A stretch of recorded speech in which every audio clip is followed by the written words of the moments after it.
Thank you very much, my friend. It is, as always, a personal pleasure, privilege, and honor to be here with you, to have the opportunity to sit and talk and to work toward the outcome of a peace that you have been devoted to your entire life.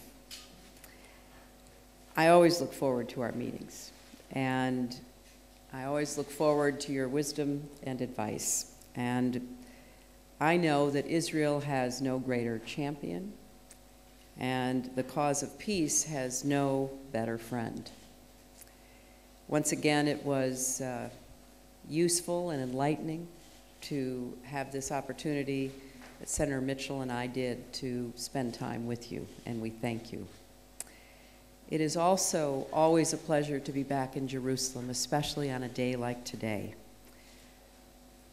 This is a city that holds such deep meaning for Jews, Christians, and Muslims, and it is a privilege to be here during the high holidays.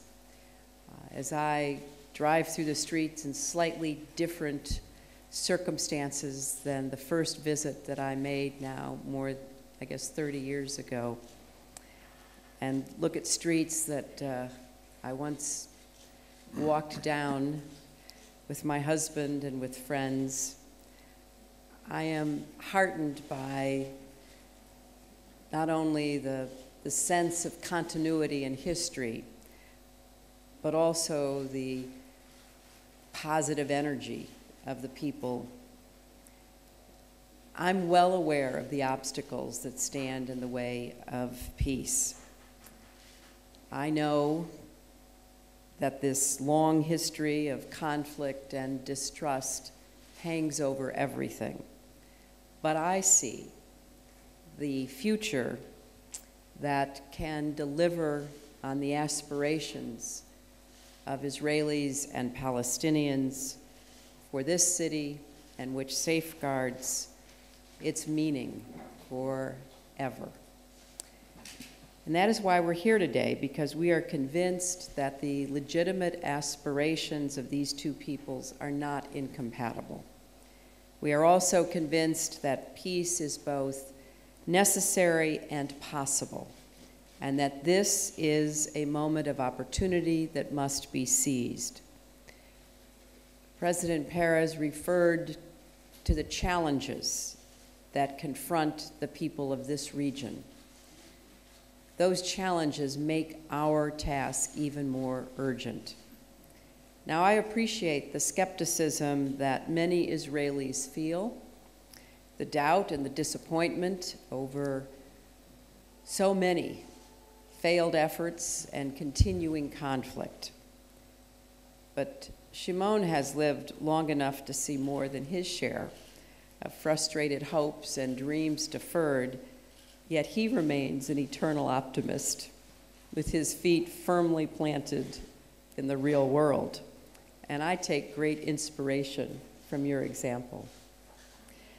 He understands better than most the fundamental reality facing the state of Israel, that the status quo is unsustainable. Now, that doesn't mean that it can't be sustained for a year or a decade or 2 or 3, but fundamentally, the status quo is unsustainable, and that the only path to ensure Israel's future as a secure and democratic Jewish state is through a negotiated two-state solution and a comprehensive regional peace. Shimon also understands the legitimate aspirations of the Palestinian people for dignity, self-determination, and a state of their own. And he knows very well, through hard experience, that this effort takes patience, persistence, and leadership. That there will always be obstacles and setbacks is a given. It is always easier to defer or criticize tough decisions than to make them. It is always easier to sit on the sidelines than to roll up your sleeves. It is always easier to doubt than to trust.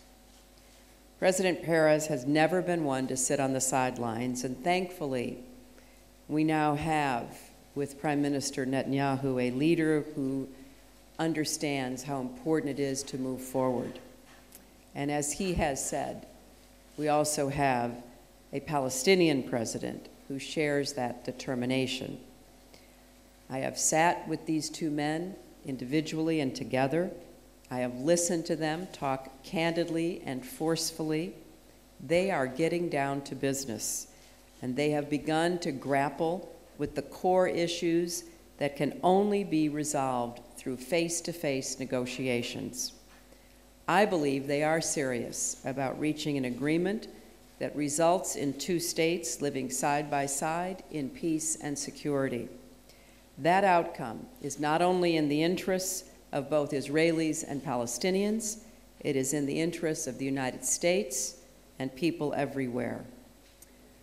This is the time, and these are the leaders. And the United States will stand by them as they make difficult decisions. We will be an active and sustained partner throughout this effort. And I look forward to continuing our talks today here in Jerusalem. So again, let me thank you, Mr. President, for your leadership. You, my friend, were there at Israel's creation.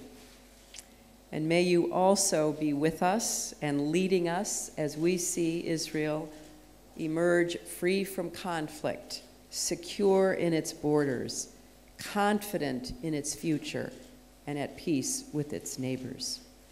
God bless you.